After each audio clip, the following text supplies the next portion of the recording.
Boa noite e a paz do Senhor. Queridos irmãos, estamos aqui para fazer um resumo da lição de número 2 do segundo trimestre, cujo título é A Sublimidade das Bênçãos Espirituais em Cristo. Sublimidade, né? A maior grandeza ou elevação. E nesta noite estou aqui, todo este trabalho que temos feito aqui, eu conto aqui com a cooperação, né, do diácono Eliseu, é o que nos ajuda aqui fazer este trabalho, para que esta lição, pelo menos em parte, chegue até o lar, até os irmãos. E essa lição ela é muito interessante. Eu quero nessa noite falar das bênçãos espirituais. O apóstolo Paulo, ele escrevendo essa carta à igreja de Éfeso, o primeiro capítulo, nós vamos encontrar aqui em 12 versículos, capítulo 1, versículo 3 ao versículo 14, nós vamos encontrar aqui 8 bênçãos espirituais, que o comentarista ele fez questão de pontuar estas bênçãos espirituais. O textuário, que é o versículo de número 3 do capítulo 1, diz assim: Bendito o Deus e Pai de nosso Senhor Jesus Cristo, o qual nos abençoou com todas as bênçãos espirituais nos lugares celestiais em Cristo. Eu quero fazer uma observação aqui com os irmãos. O apóstolo São Paulo, ele usou esta palavra bendito. Nós vamos ver na lição à frente que bendito significa digno de glória. Na Bíblia você vai encontrar a palavra bendito 81 vezes. Você vai encontrar 65 vezes no Antigo Testamento e 16 vezes no Novo Testamento. Paulo citou esta palavra 5 vezes. Nos Evangelhos ela está 10 vezes escrito. Em Deuteronômio 9 vezes escrito. Em Salmo 15 vezes. Isso é só para nós termos um entendimento que às vezes a gente não trabalha com fundamento em lições. Nós pegamos um texto e explicamos sem olhar o fundamento.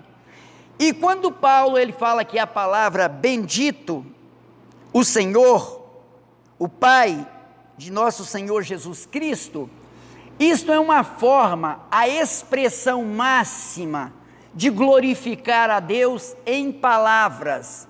E os judeus, eu sou assembleiano, nasci, meu pai era assembleiano, a vida toda pertenço, sou membro da Igreja Assembleia de Deus, mas gosto de falar alguma coisa judaica. Estou fazendo esta explicação para alguém não achar que é uma introdução ou introduzir judaísmo na igreja, de forma alguma. Então, quando você lê alguma coisa no sentido judaico, por que Paulo ele começou bendito? Ele começou dizendo que Deus é digno de glória. Porque no judaísmo, Paulo, vamos nos lembrar, que Paulo era hebreu, da maior seita, do grupo dos fariseus, que fazia parte do Sinédrio e os mais aplicados à Torá. E Paulo, quando ele fala aqui, se você pegar o mesmo capítulo 1 de 2 Coríntios, o versículo também 3, não é coincidência, é providência, é a mesma repetição do versículo bendito, só que lá ele fala, seja o Deus e Pai de nosso Senhor Jesus Cristo. Porém, porque isso é uma forma dos judeus, eles têm essa gratidão, e sempre eles estão exaltando o nome do Senhor. Eles agradeciam a Deus pela videira que dá o vinho, ele agradecia a Deus pela terra que procede o pão. É uma forma de gratidão. E eu não quero, só para os irmãos terem uma noção do que eu estou falando, eu passo rapidamente para a lição. Nós vamos encontrar aqui, por exemplo, uma palavra, por exemplo, quando os judeus, a expressão que era Baruch, Shem, Kevod, Malhut, Leolam, Vaed. O que é isto? Bendito seja o seu glorioso nome e o seu reino para todo sempre. O salmista várias vezes trouxe essa expressão. Você vai encontrar, por exemplo, aqui, diz aqui assim, Baruch, Atah, Elohim, Meler, Haolam, Boré, Pri, Hagafém. O que é isto? Bendito seja o Senhor nosso Deus, que nos deste o fruto da videira. Então, esta lição, o comentarista que nos chama a atenção, que Paulo, ao invés de começar falando em outros assuntos, dando explicações teológicas, ele começa glorificando, ele começa adorando o nome do Senhor. E isto esse que é o principal ponto que eu quero trazer, que nós acostumamos, já começamos a nossa oração, Senhor me dá isso, me dá aquilo, faz isso, cura, salva, o quanto nós deveríamos antes começar exaltando, glorificando o nome do Senhor, porque se o adorarmos como Ele merece e é digno, as bênçãos com certeza virão, amém? Eu quero aqui ir para a lição, é só uma rápida explicação para que entendamos a lição. Paulo, nesta lição, nós vamos ver aqui também a verdade prática, que diz assim: Deus nos elegeu em Cristo antes da fundação do mundo, para que desfrutássemos as bênçãos espirituais. Nesta lição, eu já vou antecipando, porque o meu tempo é muito pouco, para o tempo que a gente realmente seria para ministrar uma lição como esta. As bênçãos que estão inseridas neste texto teológico, do versículo 3 ao versículo 14, eu já disse que são 12 versículos, 8 bênçãos espirituais.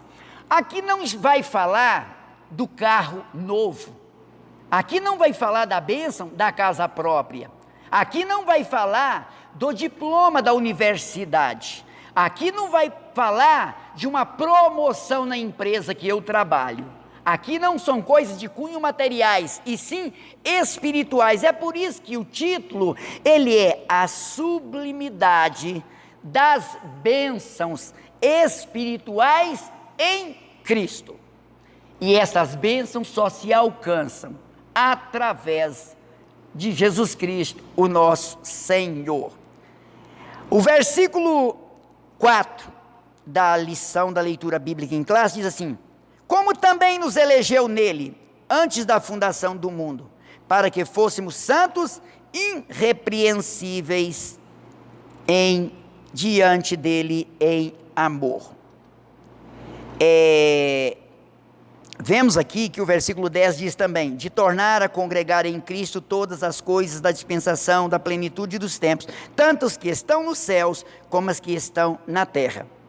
Paulo aqui, quando ele escreveu esta carta aos Efésios, Paulo estava mostrando todo o plano, a plenitude de Deus, desde a presciência de Deus, o que é que Deus havia planejado, e agora ele estava fazendo questão de explicar para aquela igreja estas bênçãos espirituais e o propósito que quando no final da consumação de todas essas coisas, ou o arrebatamento da igreja, que Deus tem um propósito de congregar, de fazer uma restauração em todo o universo, em tudo aquilo que Deus iniciou lá no Éden. É só para nós entendermos. Eu quero agora, passo para a introdução da lição, muito rápido, que diz assim, vou ler.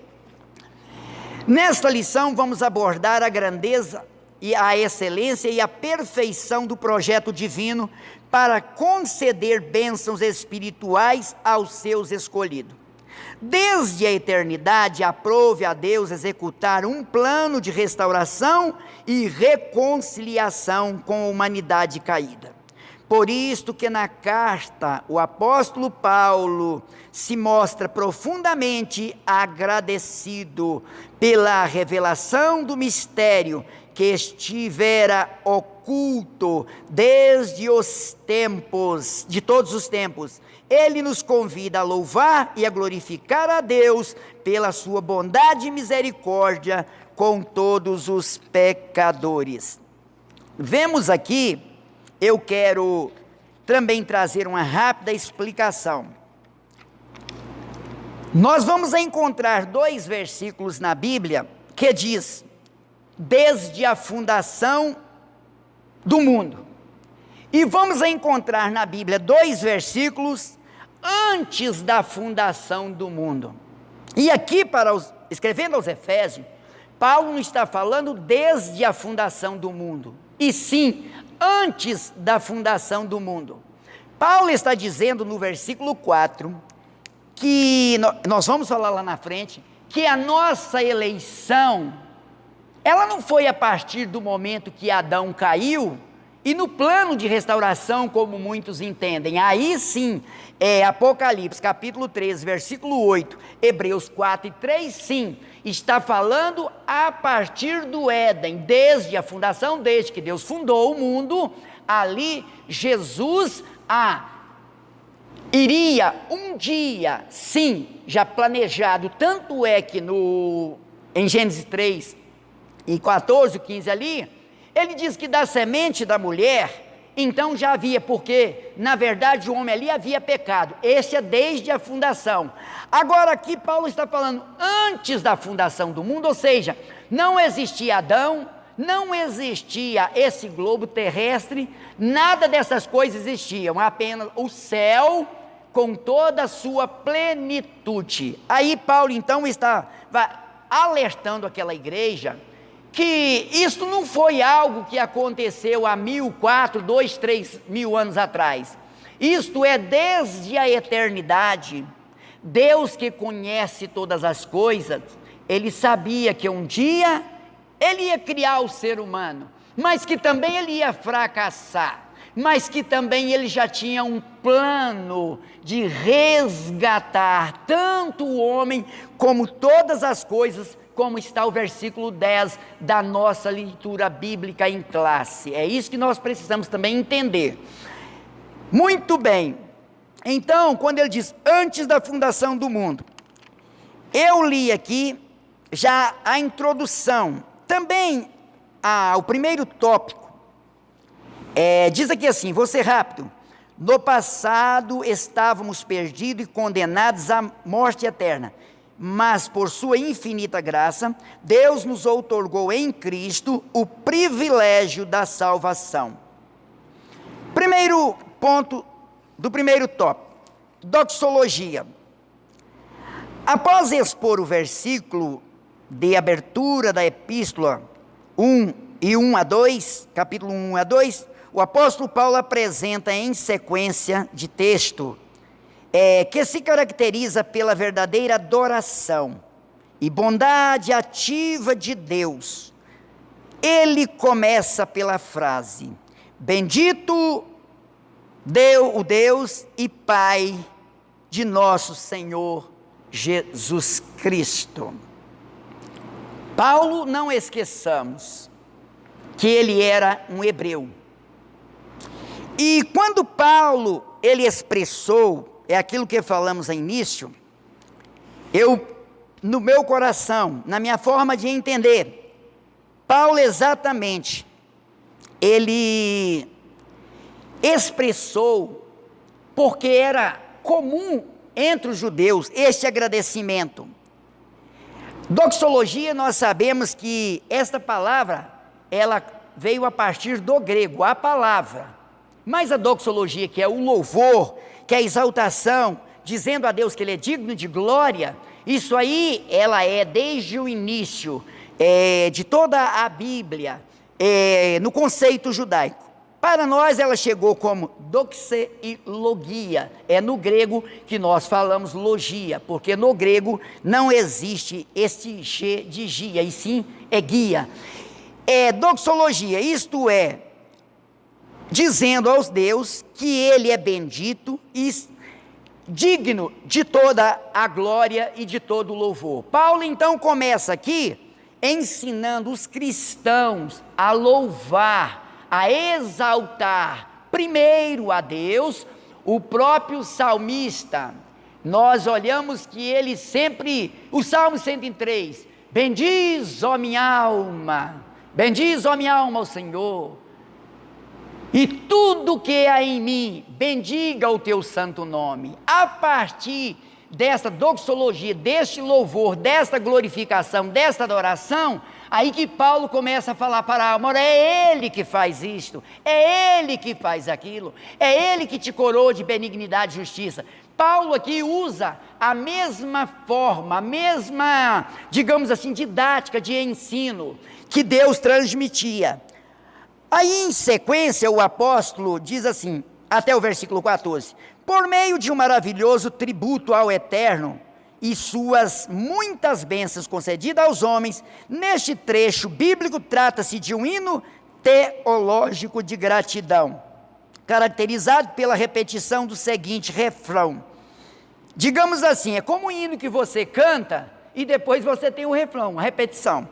Paulo ele repete aqui, para louvor e glória da sua graça, ou para louvor da sua glória.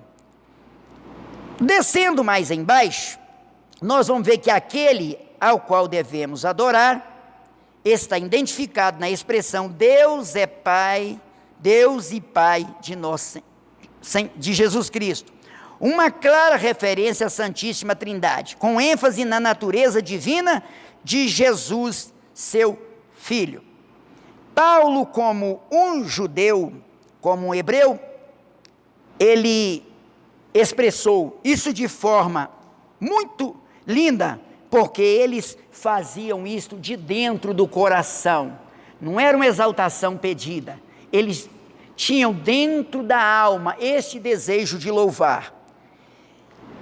O segundo ponto do primeiro tópico é as bênçãos espirituais. Obviamente que as bênçãos espirituais não são materiais, mas provenientes dos lugares celestiais, isto é, do reino espiritual. Estas bênçãos são mencionadas na longa passagem de Éfeso, de 3 a 14, tais como: primeiro, Deus nos elegeu para sermos santos. Primeira bênção. Então, nós recebemos de Deus uma eleição. É uma eleição direta. Não é como eleição comum, ou como alguém pode pensar: 2 para o mundo, 3 para Deus, 4 para Deus, 5 para o diabo. Não foi uma situação como esta, porque tem ensinos que dão uma impressão que Deus faz disputa com Satanás. Ao contrário, aqui Deus nos elegeu antes da fundação do mundo, versículo 4 da leitura bíblica em classe, com o propósito de que? Sermos santos. Por quê? Porque nós somos criados à imagem e semelhança de Deus, e Deus é santo. Por isso o apóstolo São Pedro, ele incentivou os crentes, de tal maneira que aquele que vos chamou é santo, sede santo em toda a maneira de viver. E ele nos elegeu, então o que nós tornamos? A igreja tornou-se eleita. É por isso que o comentarista coloca na capa da lição, a igreja eleita. E foi isso que Pedro disse na sua primeira carta, capítulo 2, versículo 9. Vós sois a geração eleita. Ele escrevia para uma igreja, para os irmãos em Cristo. Então, é a primeira bênção espiritual. A segunda bênção, predestinou-nos para sermos filho. Ele nos predestinou para sermos filho. Em João, capítulo 15, o versículo 16, mostra o que é uma eleição, o que ele fez. Eu vou ler só a primeira parte que diz assim, eu poderia citá-lo de cor, mas vamos aqui olhar o texto. Ele diz assim: não me escolheste a vós a mim, mas eu vos escolhi e vos nomeei. Isso nós somos nomeados, fomos eleitos. Aí é como para quê? Para sermos predestinados a filhos.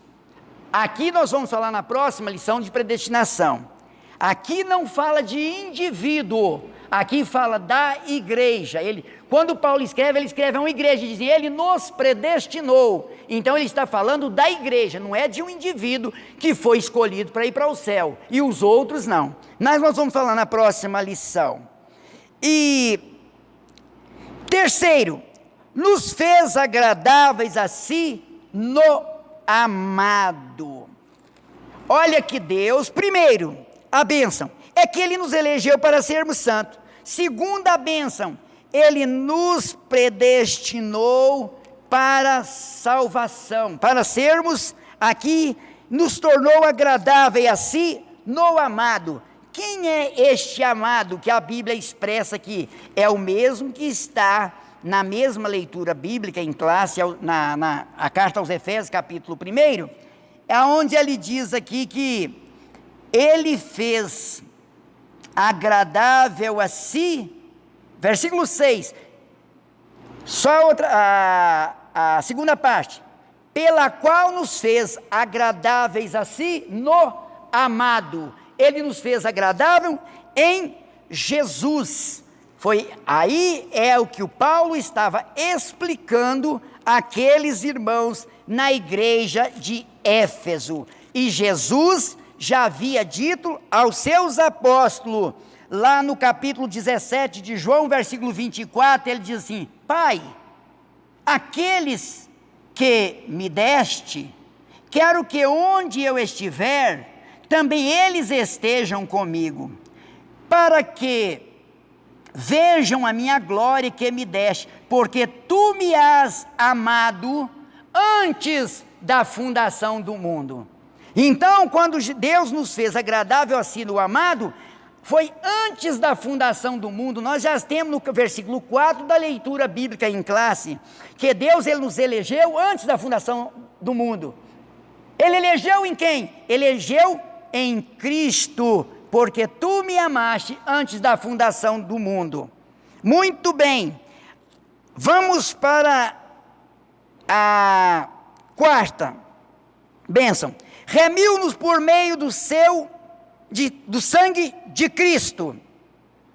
Nós vemos que o escritor aos Hebreus, ele diz que sem derramamento de sangue não há remissão de pecado. O que é remissão? É tomar de volta. Olhamos alguns corinhos que diz assim: quero de volta o que é meu. Foi isso que Deus fez, porque Deus ele criou o ser humano, é propriedade dele, é uma criatura dele, mas o pecado roubou este bem que Deus criou sobre a face da terra, este grande presente, a coroa da criação de Deus no universo. Ele caiu pelo pecado. Deus perdeu sim o ser humano para o pecado, porque Paulo diz que o salário do pecado é a morte. O ser humano morreu, perdeu, mas o que é que ele fez? Ele nos remiu, nos resgatou, nos trouxe de volta através do sangue de Cristo, porque Deus amou ele antes da fundação do mundo, como também ele nos amou em Cristo Jesus. Quinto, acolheu-nos por sua vontade redentora. Ele nos acolheu por sua vontade redentora, ele nos redimiu. E por um preço muito alto, que foi já na primeira de baixo, que nós acabamos de falar, foi sangue. Por isso o salmista, no Salmo 49, verso 8, ele diz assim, que o preço da nossa alma da nossa redenção foi caríssimo, e antes que os nossos recursos, que nós salvássemos, eles se acabariam ou esgotaria. Salmo 49, 8, que é tão caro que ninguém teria condição, mas nós somos redimidos, Ele nos acolheu por sua vontade redentora. Foi o que Paulo diz em Efésios, quando ele diz ali, que foi segundo o beneplácito da sua vontade. Foi uma decisão de Deus de resgatar, de remir ao homem que caiu, que se distanciou, desligou, perdeu o elo de ligação espiritual. Em Jesus, Ele então acolheu-nos por sua vontade redentora. Segundo, aqui o sétimo, o 6, diz assim, a sexta bênção: revelou-nos a palavra da verdade. Como Ele nos revelou a palavra da verdade? Paulo, em 1 Coríntios capítulo 2, versículo 15 e 16, ele diz que nós temos a mente de Cristo. É por isso que foi a nós revelado, nós temos esse entendimento da palavra de Deus, que Ele nos salvou, que Ele nos cura, que Ele nos transforma através da palavra. Por quê? Porque hoje nós temos a mente de Cristo, nós temos o que é o entendimento espiritual, vindo através da palavra. Nós conhecemos, entendemos a palavra escrita e também a palavra viva, que é Jesus. João, me parece que no capítulo 1 da primeira carta, ele diz que as nossas mãos tocaram a palavra da vida. Ele fala de Jesus. Lá no Apocalipse também 19, embaixo diz que pelo qual se chama a palavra de Deus. O próprio Jesus foi nos revelado, porque também hoje nós entendemos isso, porque temos a mente de Cristo. Sétimo, Ele nos selou-nos com o Espírito Santo da promessa. O que é isto? Paulo, na segunda carta aos Coríntios, capítulo 3, ele diz assim: vós sois a carta de Cristo, não escrita com tinta, mas com o Espírito Santo, não na tábua de pedra, mas na tábua de carne do vosso coração. O que Paulo estava explicando aqui? É que nós, como carta de Cristo, está escrito dentro de nós esta verdade da salvação, através do Espírito Santo. Mas ele também diz que Ele nos selou. Por quê? Porque a carta é escrita por dentro, ela é escrita, mas logo por fora vem um selo de proteção. Isto está dizendo que só o destinatário, quando a carta chegar lá, ele tem o direito de abrir essa carta. Só ele pode ler esta carta. Ele diz que Ele nos escreveu, nos selou com o Espírito Santo. Está dizendo que o que tem aqui dentro também é preciso de estar por fora. Porque se a carta tiver selo, mas não tiver escrito, cadê o conteúdo desta carta? O selo é a proteção do que está escrito dentro da carta. O Espírito Santo, esse selo, é para guardar a palavra naquele Deus que eu tenho crido, aquele Jesus, aquela salvação prometida, que um dia eu abracei e que o Espírito Santo confirma a cada dia na vida daqueles que estão permanecendo. Então Ele nos selou com o Espírito Santo. Ninguém pode abrir, a menos que nós perdêssemos, saíssemos, desviássemos, aí nós estaríamos, mas nesse contexto, ele é selado. Tudo essas bênçãos que nós temos está guardada, protegida pelo Espírito Santo. A oitava bênção espiritual ainda garantiu a validade da promessa. O que Paulo está dizendo aqui? O que é esta validade da promessa? Paulo deixou aqui já no próprio texto, no 14, que é o penhor do Espírito Santo, que ele é o penhor. O que é um penhor? Quando você fica sem alguns valores, tem muitas pessoas que vão até uma caixa, penhora lá um anel. Aquele anel, o que aquele anel serve para aquela caixa? Ele é uma garantia, tanto para ela que ela não tomará o prejuízo, como é a garantia que o dono daquele anel vai voltar para buscá-lo. Foi isso que Deus fez comigo e com você.